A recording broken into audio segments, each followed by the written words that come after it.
Welcome to Tree Talking Time, where we talk all things tree dogs, from the smallest feists to the largest hounds, treating squirrels to bears and everything in between. And from time to time, we might even run a little fast game.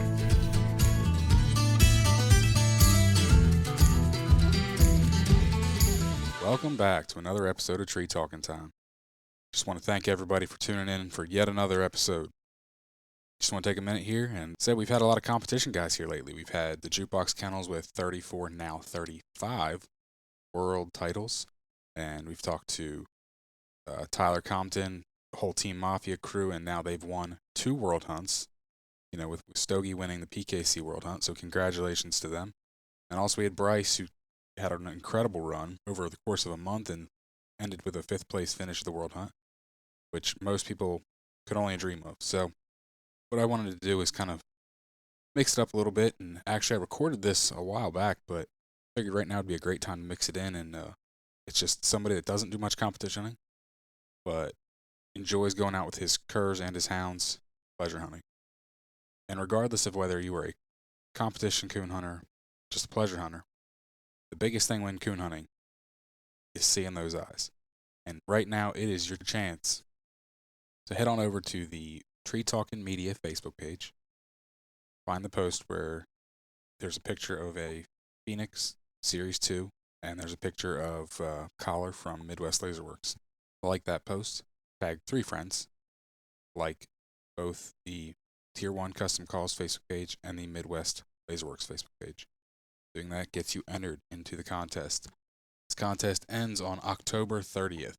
Drawing will be held October 31st. So good luck, everybody. My first memory of hunting, I was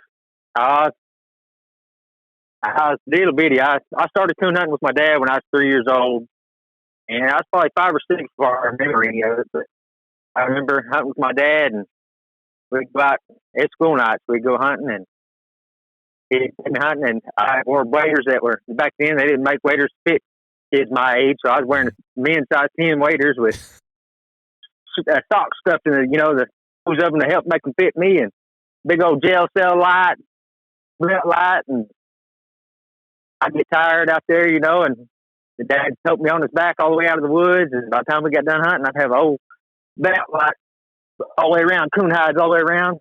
Mm-hmm. For the first couple minutes I had you, and then all of a sudden I didn't, so. Sorry about that. No, it's not your fault. So you remember going hunting with your dad, stuffing your boots, what else? I stuffing the boots with socks in the end of them because they're size 10 men's boots, and I was a little bitty kid, and we was out there going hunting, and we'd hunt half the night, and I was at school the next day. I get tired out there, and he'd shoot up a whole bunch of coons. I had stuff them around my belt all the way around. I had coon hide stuffed all the way around my belt. I'd be tired. He'd have to end up carrying tote me out of the woods on his back by the end of the night. I'd still get up and go to school the next morning. I'd do that several nights a week during school. Wow. How old are you now? I'm 35. Okay. So, that wasn't like super long ago. Yeah. Not when hides were worth big money. No. So, was your dad always a hide hunter? Yeah, always. He used to hunt blue ticks all the time, Smoke River blue ticks back in the day all the time. Okay. Had some requests for some blue tick podcast, and I've got a couple hookups, so we'll see if how that works out. Yeah, he was a diehard blue tick fan for a lot of years. That's all he would hunt. Mm-hmm. I hunt with a few guys like that. Well, Kyle, why don't you introduce yourself?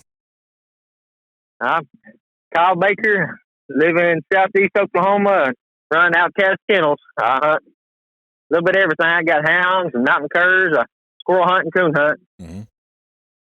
So, like I just said to you before we started recording, the thing that made me want to talk to you is on Facebook, I posted, show me your different hound, and then I was doing different breeds, and then the one day I said cur dogs, and I don't know, you probably posted 50 pictures, and like I said, so you got some good-looking cur dogs, so I was like, man, I want to talk to him, and then I went through your kennel page, and I was like, made me want to talk to you even more. Well, thank you. So, most of my curs, they come from old Jeremy Garner there in Mississippi. Yeah. I've talked to Jeremy a good bit. Yeah, he's out of his Buck Sticks and Chrome and Backwoods Boondocks are my Ranger dogs out of. Okay. Yeah, then that black and white dog I posted, that's out of that Ranger dog. Okay. It's out of him and an old stock female that goes back to Tim Cope's dogs. Very nice. I like them old stock dogs. I've always been a big fan of like a little bit more size. Yeah, me too. I like to coon hunt and squirrel hunt mine, so I like a little more size, and I like a dog that opens on the track. That's why the Outcast kennel. My dogs are outcast from the majority of what people like. I like my dogs to open up on track, and I like to hear them. Mm-hmm. Now, granted, I have leopards and they open now, but I've never been dead set on an open dog. I've had a couple silent dogs. I've hunted with plenty of silent dogs. Yeah, and I didn't mind them. It doesn't bother me one way or the other, but I just have a hard time coon hunting a small dog. Yeah. So just personal preference. Yeah. Yeah, and I like that. I like those dogs. They tend to have a little bit better nose, in my opinion, as far as coon hunting and stuff. Work a little colder track. I've heard that. I like my dogs to be able to do both.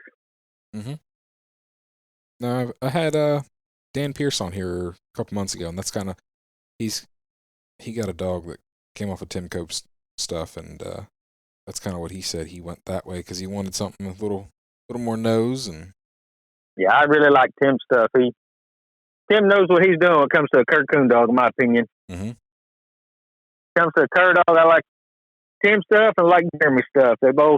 I thought Jeremy's dogs were underrated, in my opinion. That Chrome and Boondock cross was, in my opinion, was one of the best crosses made, especially males produced. Mm-hmm. There's a lot of really good males came out of that cross. Okay. The Ranger dog, you said, was that your yellow dog? No, that yellow dog's out of Jeremy's dogs also, but that was out of Crockett and Big Sue. Okay. I thought that he was out of Jeremy's stuff because I remember when that pup was, maybe not that one, but a yellow pup was, when he had a yellow pup, and he put a picture up on Haters and caught a lot of flack for it. Oh, yeah. Especially because he was a fan of dark black brindle or black. And yep.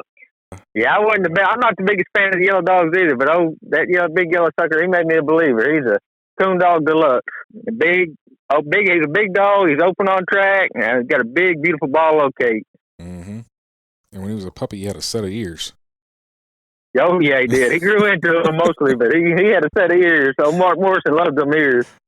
I think Mark Morrison hashtag Mudflat Mafia or something like that. Yeah. If I remember correctly from the old Squirrel Hater days. Yep. No, once we started talking on Messenger and you showed me that pedigree, it all started coming back from the Squirrel Hater days. Yeah. But yeah, you said you hunt hounds and curs. Like, what do you like preference-wise? You've hunted, by the sounds of it, a little bit of everything. So yeah, I'm not a fan of smaller dogs. I like the bigger sized dogs, but I'm not breed specific. I don't care. Mm-hmm. There's good ones in every one of them. I've seen good and bad in every single breed there is. I've had sorry ones in every breed. Mm-hmm. There's nothing in particular of any breed that I like. I like everything. If they can get the job done and do it the way I like, then I'll keep them around. Okay. How do you like a dog to hunt? I like one that's going to get out there and go find a coon. I don't care if it's 50 yards in front of me or if it's 500 yards out there. I don't want them milling around. I want them to get out there and go find it. They ain't got to necessarily kick dirt, but stay busy and go find a coon. You start a track, finish a track. Don't mill around out there all night, working a track, grubbing a track up. Gotcha. Where's your walker dog? I got a walker dog. It's actually my son's dog. Gotcha. So your kids hunt with you? Oh, yeah. That's awesome. I used to competition hunt a little bit, but I used to competition coon hunt quite a bit, but I don't anymore. All I do now is take kids and a wife, and that's all we do is pleasure hunt anymore. They each got their own dogs, and that's awesome. Yeah, my kids are little, and they haven't been bitten quite yet. My oldest, he's been a few times, but not a bunch. Mine have been going since they was babies. I carried them on them little baby carrier things you put on your back and stuff. Yep. I've been taking mine since they was that little. I took my youngest squirrel hunting last fall in one of them. The oldest one, I think he was like 3 when I first took him coon hunting.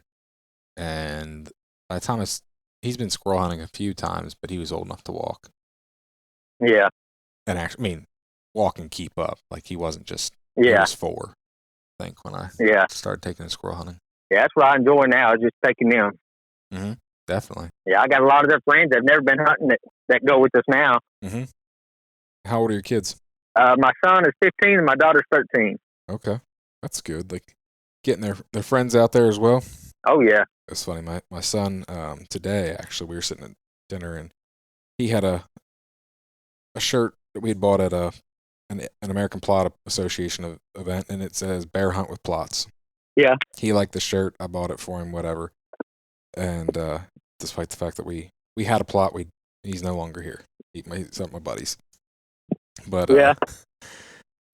one of his little friends at school was like asking him about it, and he was telling him, he's like, "This is because I'm a member of the hunting club." And so then he proceeds to tell his little friend about how he hunts raccoons because they eat corn, and we have to hunt them because they're eating the farmer's corn. And his friend just told him, "Well, they're eating that corn just to live, and you shouldn't hunt them." And he goes, "We're gonna hunt them anyway." Yep.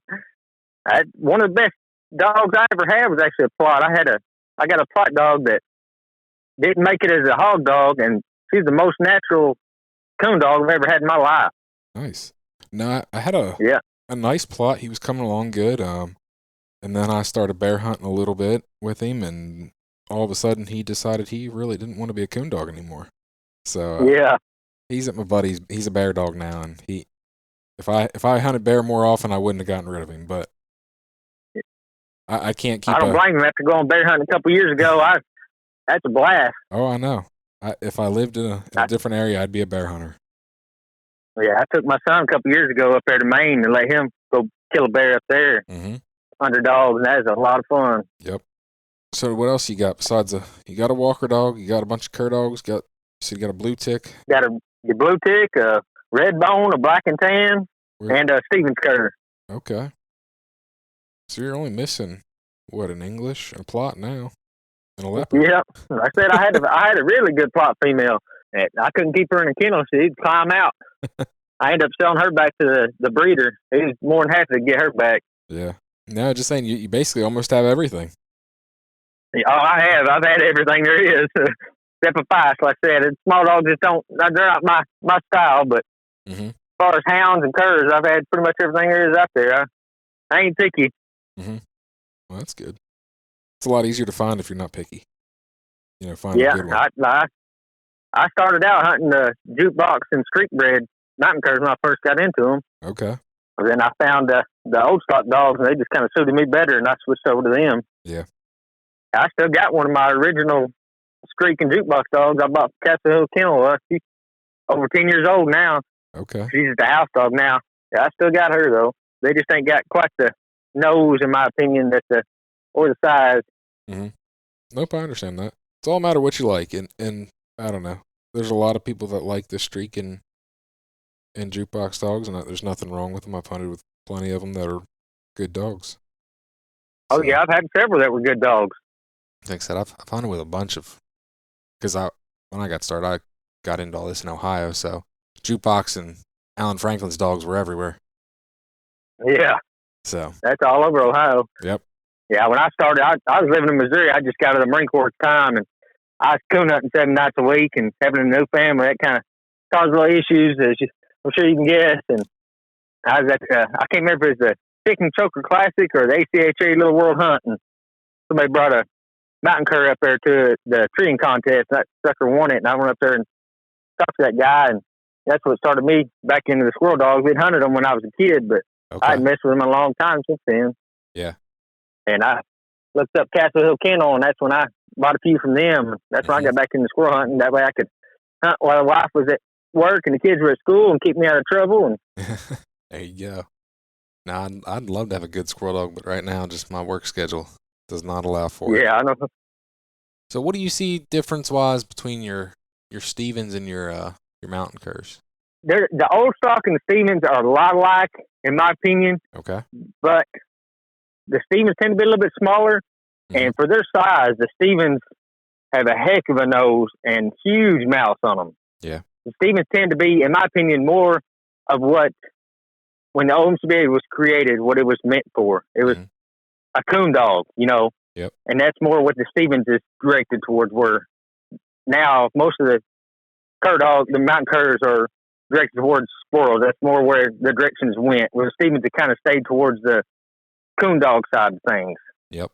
And I've talked to a couple of Stevens guys, and they've all said the nose is one of the things that they've really liked about them. Yeah, and the mouth them little dogs have is unbelievable for their size. It's just unreal. I hunted some several years ago for Dan Morgan, and they blew me away when I hunted them dogs. The drive, they have unbelievable drive to them, and they're just wired 440 constantly. Very cool. It's something I've never hunted with. There's not a lot of them. I mean, well, I don't live in a good cur dog area anyway, but even when I lived in Ohio, I never saw one. I saw a handful. Yeah. A couple Kemmer dogs. Like I said, most of the mountain curs were Streak or Franklin's breeding, and or not Streak, Jukebox or Franklin's breeding. Yeah, they're hard to find and hard to get your hands on. I got mine from Kella Stanley down in Texas, and she has a male dog, and he is just unreal. He's a great coon dog. I told her over a year ago when she bred him, I wanted a pup out of him. He's a great coon dog. Yeah, I'd like to hunt with one though. That's for sure. Because besides people that I've had on the podcast, I've talked to a couple people that really liked them. And I said I'm not a fan of the smaller dogs, and they impressed me enough that I got one. Now, how big does your Stevens run? He's still a puppy right now. But the ones I had here a couple of years ago, I hunted for that guy. They wasn't 40 pounds. They're probably 35 pounds. Okay. They tend to be on the smaller side. Some of them get up a little bit bigger than that, but most of them tend to be smaller. Yeah. Where my Sam dog, he's probably that big yellow dog. He's probably 65 pounds right now. Okay. Now, what do you like the difference between hounds and curs? They both got their perks, in my opinion. And I said, if the coons are moving, a cur is going to tree way more coons than a hound. But if the coons aren't moving, the hound's going to look better that night. I would tend to agree. I like them both. I grew up raising a hunting hound, and I swapped over to curs later on. I like them both. I always have both as long as I can be able to hunt. Mm-hmm. I like the cur temperament and handle you can't beat. Yeah. But I also like listening to a hound. And the type of curs I got now, Tim Cope and them aren't raising dogs anymore, so it's hard to find the type of dog I like in a cur anymore. Yeah. Have you done much raising your own stock since you can't find what you're looking for? Yeah, that black and white dog, that Dodge dog, I've raised him. He was out of that Ranger dog of mine. I've raised a couple litters, but I kind of quit. I don't have any females anymore. The only female I got she's out of Tim's dogs, but she's 12 years old now. I don't plan on raising more litters anytime in the near future. Gotcha. You're just a hunter. You're not a breeder. I just don't like. Yeah, well, I did raise some, but I don't like seeing pups not get the chance they deserve out there. It's too hard to make sure they get in the right hands, and I hate to see them get passed around and not get the proper shot they deserve. Yeah, that is hard. Yeah. I got one pup back out of Sam. I raised her litter, and I gave it to somebody I thought was a buddy, and I gave it to him, and like 8 months later, I got him back because he said he wouldn't do anything. I got the pup started. I gave him to another guy, and ended up now the pup's been passed around like 5 or 6 times. So that turned me off to raising pups anymore. Mm-hmm. Yep, it's hard. That's for sure. You wish sometimes, especially like in your case, you want 1 or 2, and that's about it. Yeah. Yeah, I'd be happy 1 or 2 to keep myself, and then that'd be it. Yep. Especially like Tim's line of dogs. Tim's line of dogs is going away now, and that, you know what I mean? There ain't nobody else to keep it around, so I hate seeing that. Yep. I got one of the last living females out of his dogs. Okay. Yeah, when I talked to Tim, he said it'd been a while since he'd raised any. Yeah, I got a Lizzie dog, goes back to his River Road Jerry and River Road Grizz. Mm-hmm. Yeah, she just turned 12. I don't know if he told you about it, but them dogs didn't tend to.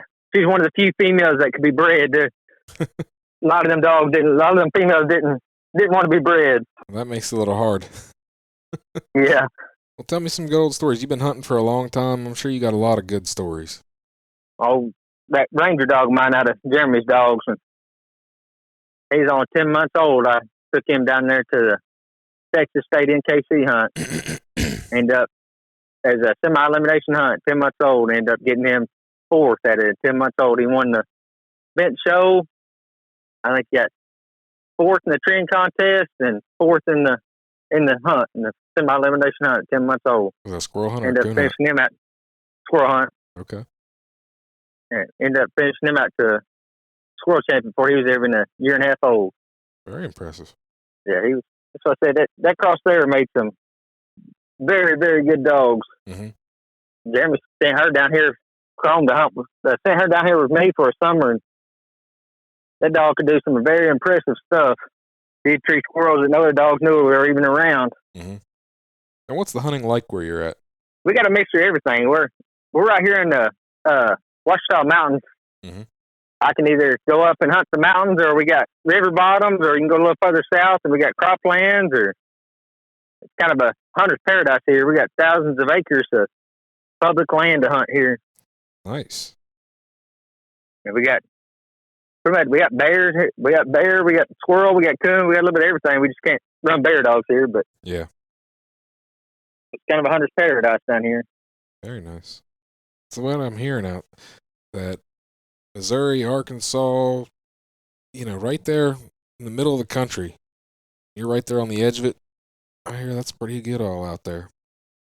Yeah, I'm right on the southeast corner of Oklahoma. I'm 30 minutes from Arkansas and 30 minutes from Texas. Okay. Never been that far west, so. Oh, yeah. I had never been up your way till I went up there, took my son to Maine to go up there and go bear hunting. Mm-hmm.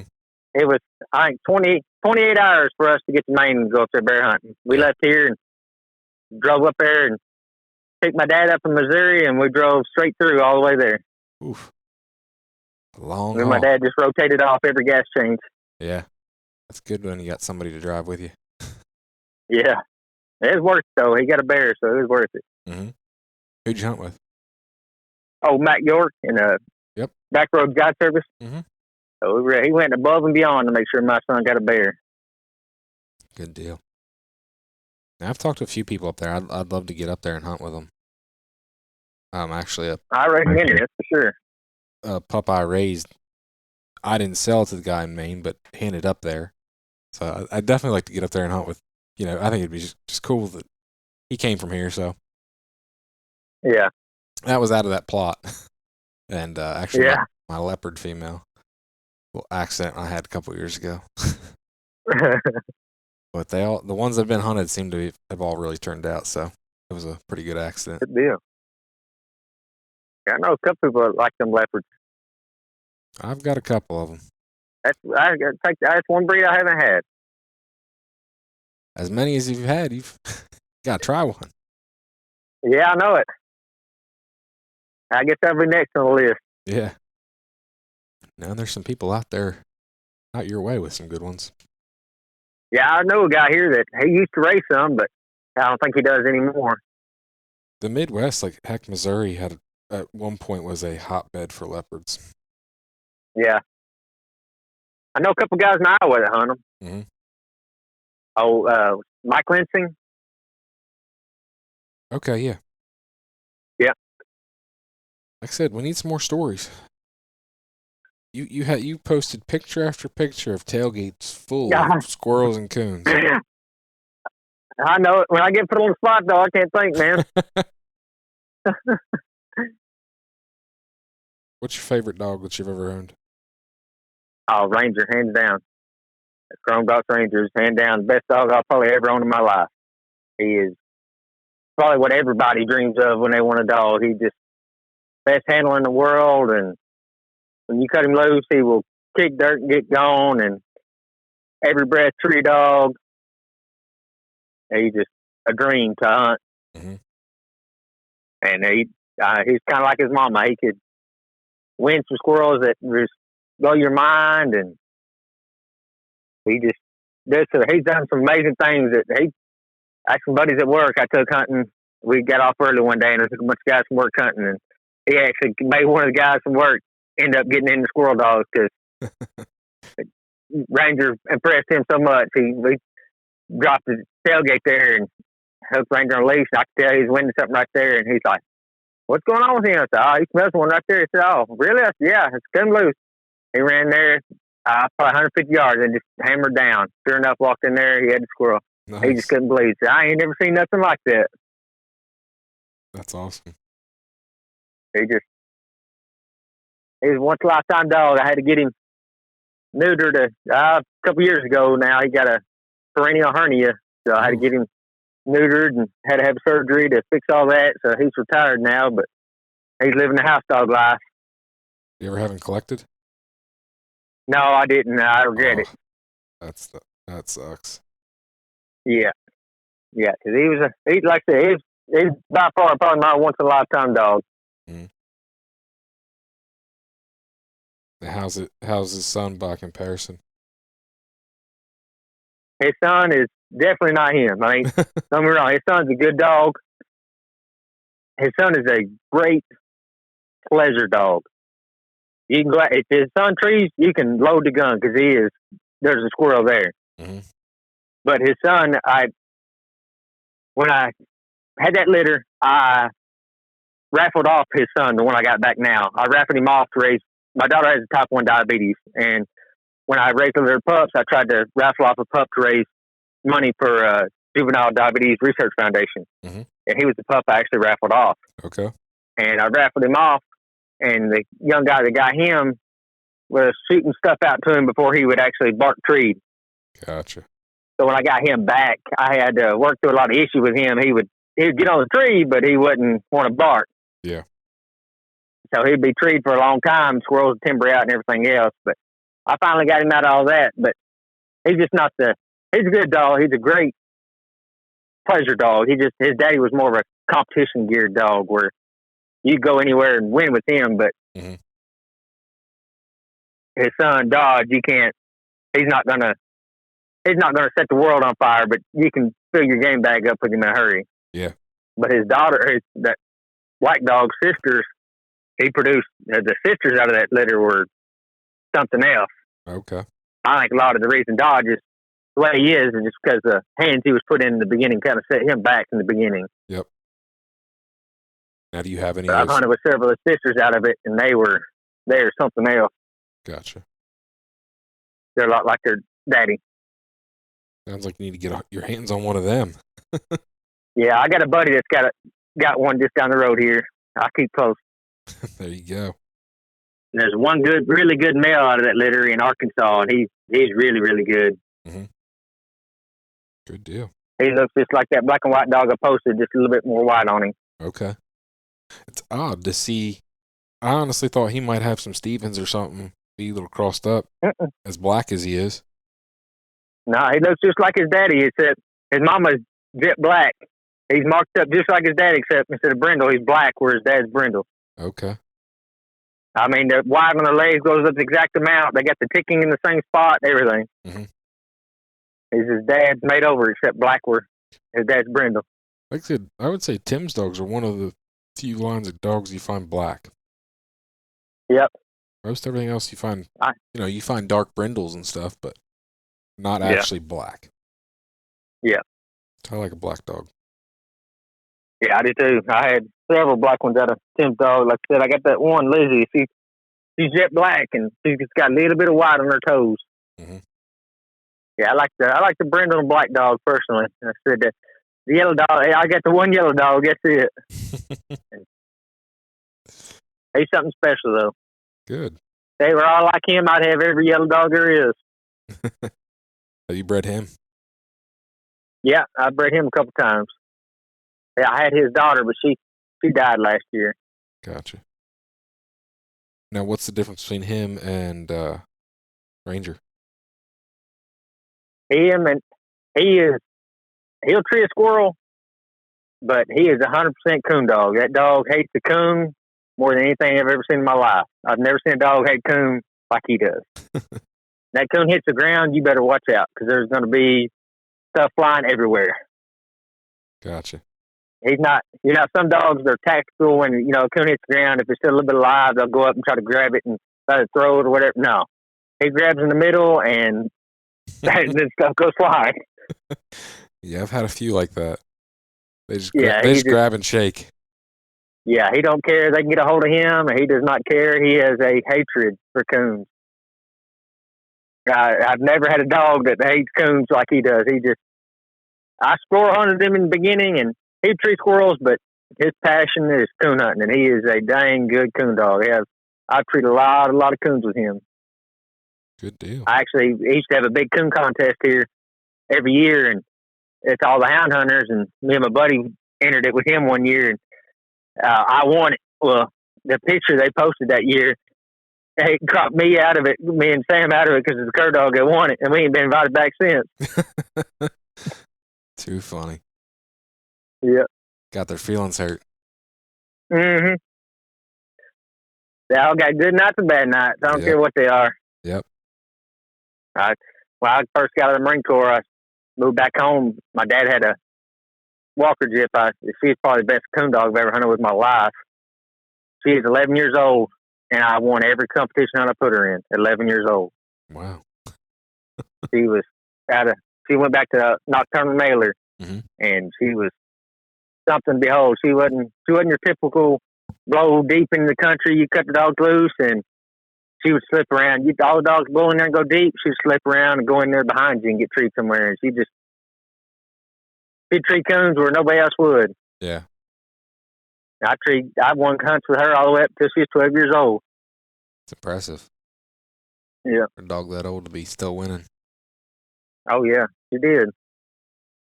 For my dad to be a blue tick man and to have her, that said a lot. Yeah.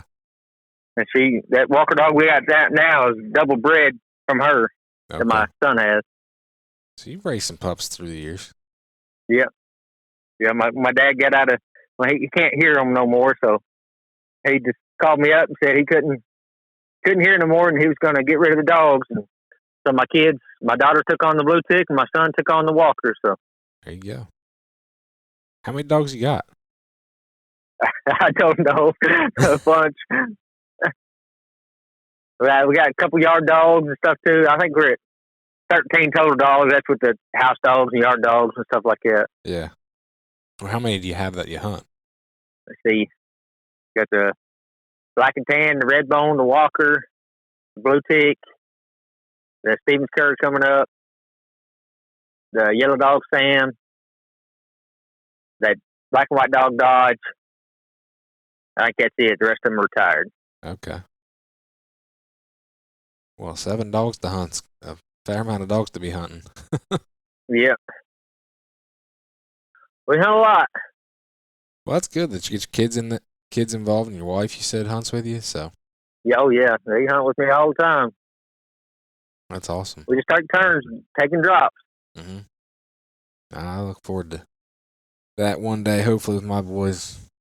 Yeah, my son, they both love squirrel hunting and coon hunting, but my son, he definitely likes the squirrel hunting side of it more. My daughter, she's a diehard coon hunter. She likes the coon hunting side of it. She ain't too big on the squirrel hunting, but she loves the coon hunting. Mm-hmm. She loves that big old goofy blue tick. That's funny. Good for her, though. Probably one of the most fun hunts I've ever been on is went down there. They went to Mississippi and hunted with Jeremy. Mm-hmm. We went down there and hunted with Chrome, and another guy brought down his pup out of Chrome, and we spent the whole weekend down there. And oh Lord, I don't know how many squirrels and coons we killed that weekend. We just hunting down there in Mississippi Delta is just, there's so much game down there, it's unreal. Mm-hmm.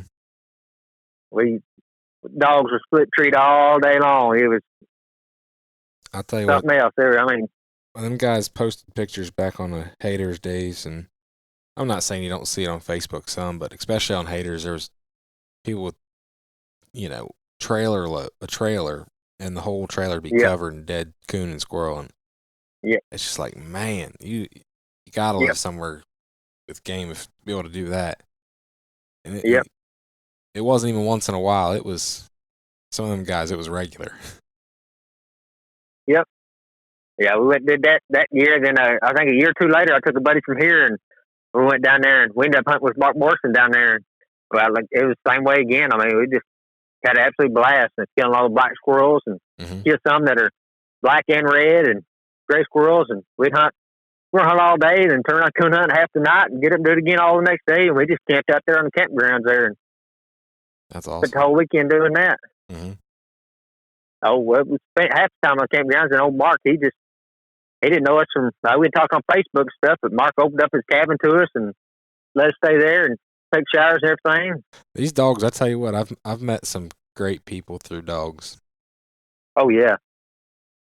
It's crazy. You know, it's funny. My wife's like, "Who are you going to meet, and where are you going, and what are you doing?" And I'm like, "Oh yeah, I'm going to meet some person. I talk to them on Facebook all the time."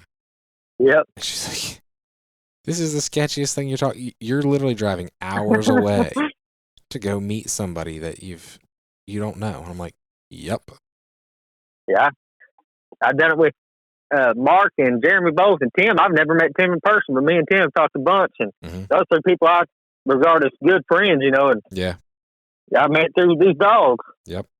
Mark, Tim, and Jeremy all helped me out a bunch when it came to these cur dogs when I first got into them. And me and Mark don't hunt the same line of dogs at all, but he still helped me out a bunch, you know. That's awesome. Well, you and Jeremy don't hunt the same line of dogs anymore.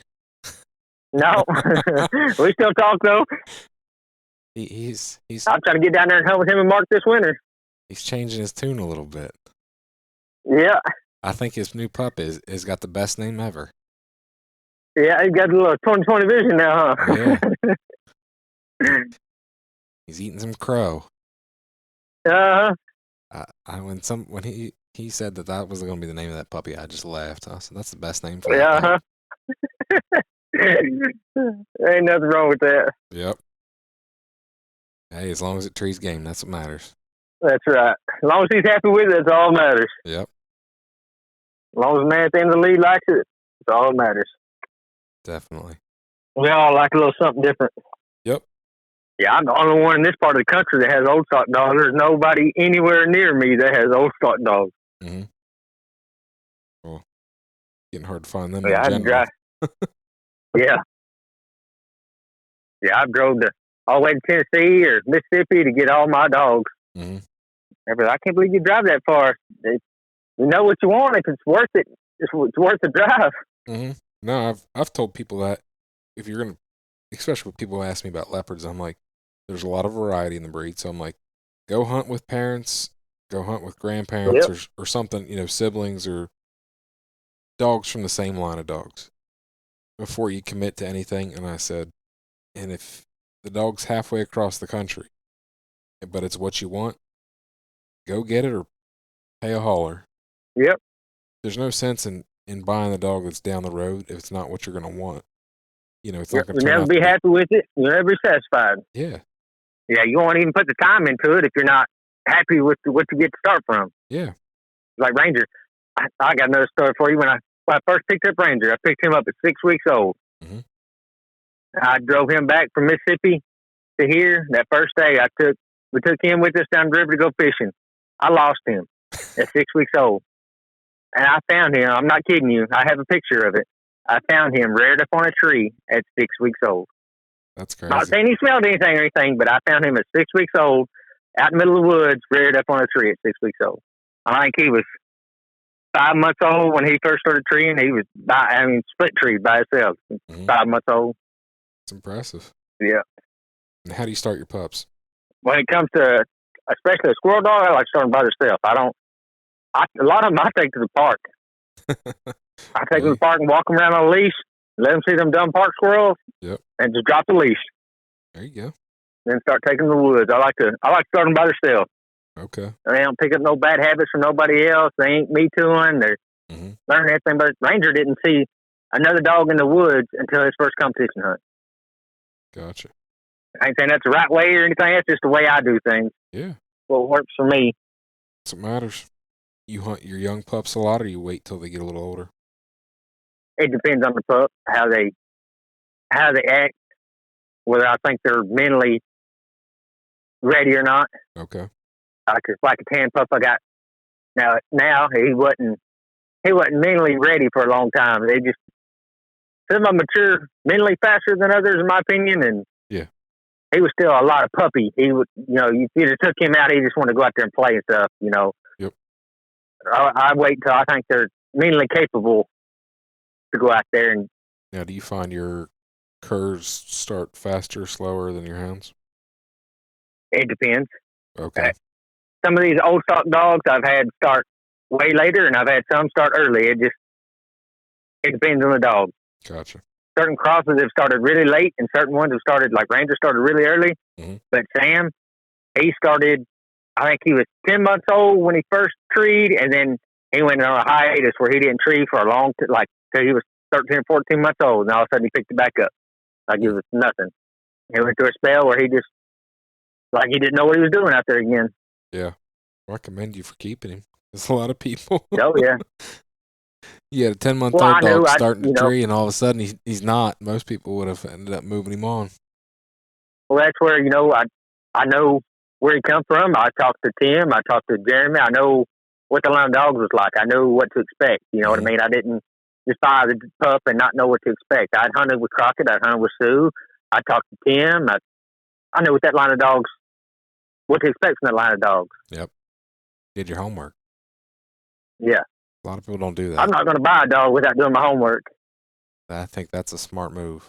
There's too much money, and that's a big investment on my part. I'm going to spend all this time. I'm not going to just buy one without putting my research into it. Yep. No, I agree. Because I think, buying a puppy, the actual buying of it's not that expensive, but then you keep it for a year. Yep. And all that time that you've invested taking it to the woods, and you look back at it, and now you've got a year and a half old dog that's not turning out. It's like if you would have done your homework, maybe things would be different. Yep. A lot of times, a lot of people give up way too soon. If you just talk to people and know what to expect, then a lot of times you just give them another couple months and then they'll turn it on. Especially with these old stock dogs. A lot of them don't tend to be the early starting dogs. Yeah. Well, it sounds like you need some old stock females over there. Yeah. They're just hard to find what I'm looking for. Yep. It's like a needle in a haystack, what I'm looking for. There's not many open on track, big females out there anymore. Kind of bred out of all that now. Mm-hmm. Unfortunately. That's why Jeremy had so much trouble when he was trying to get back into squirrel dogs. He couldn't find any either. Yeah. It's hard to keep a line of dogs going, that's for sure. Yeah. I commend the guys that did, Mm-hmm. I say that. But, like, if you've got a big stud dog that's winning a lot and very popular, it makes it considerably easier. But as far as, something that's a little more obscure, that's not necessarily well known, not everybody's hunting it, it definitely makes it harder. Yeah. And see, most of the old stock guys they're not going to be at the competition. That's not that's not the style of the old stock guys. Yep. I understand that. Your dog goes open on track, a lot of people go throwing a fit. Yeah. I don't understand the whole people wanting silent squirrel dogs. Their whole reasoning is out the woods, in my opinion, because once your dog trees in there, unless you completely change sets of woods, all squirrels know your dog's there anyway. Yeah. So what does it matter if you open on track or not? They heard it treeing. Yeah. That's my take on it anyway. Yep. I understand. Unless you're changing woods every time, they know that dog's there. They ain't dumb. They heard it. Mm-hmm. I promise you, I treated a whole bunch of squirrels with Ranger, and he was open on track. It never seemed to phase it a bit. Gotcha. That's good. Well, we need at least one more good story to close us out. All right. Thank you. All right. I got one for you. When I first started hunting Ranger at night, I took him out to a little spot there by the house. The Glover River runs through there. I turned him out there, sit there and waited a while, and next thing you know, he didn't open on track or nothing. He just all of a sudden popped up treed. I was like, dang. So I started easing that way. I walked over there. He's got this big old 40-pound beaver bayed up there on the bank. That beaver's just sitting there looking at him. It's a big old beaver, too. I got a call off that. I called him off that, and I leashed him up, and I took him and sent him the other way.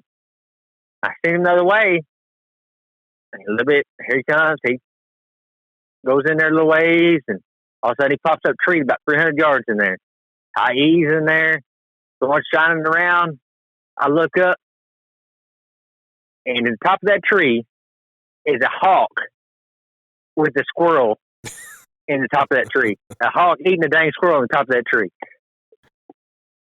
Well, he What are the keeps chances of him squirrel. treeing a hawk, eating a squirrel in the top of the tree at night? Yeah, And that's pretty Ranger, crazy. he's a squirrel dog. He will tree a coon, but he's a squirrel dog. I took him at night. Me and Buddy took a place that had never been coon hunted before. It's private property. And we killed a ton of coons with Ranger that night. It's one of the pictures I got with Ranger with a ton of coons. Mm-hmm. And we dropped by this one place, and one night we saw a coon. We turned him loose. Ranger ran right past that coon and went in about 50 yards, fell tree. We look up and hit a big old fox squirrel tree. He blew past that coon to go tree a big old fox squirrel. So Ranger was preferred squirrel, and Sam prefers coon. Oh, yeah. Yeah. That's funny. Ranger, he'll tree a coon, but if the squirrel's there, he's gonna tree a squirrel first. Yeah, there's a big old coon sitting there, and I mean, he just ran right. He probably wasn't 3 yards from that coon. He ran right by that coon and just flew in there and smoked that big old fox squirrel. That fox squirrel just sitting up there looking at us. I think it's funny how dogs pick a type of game, whatever it is, Yep. and they favor it. Yep. They tend to. I mean, some of them are good at both, but they tend to be better at one than the other. Yep. So. Sam, after I started coon hunting him, I could take him squirrel hunting, but he would get so deep and he'd tree daytime coons, and he wasn't about that squirrel life no more after I coon hunted him. Yeah. I don't blame him. I'd rather coon hunt too. Yeah, he would too.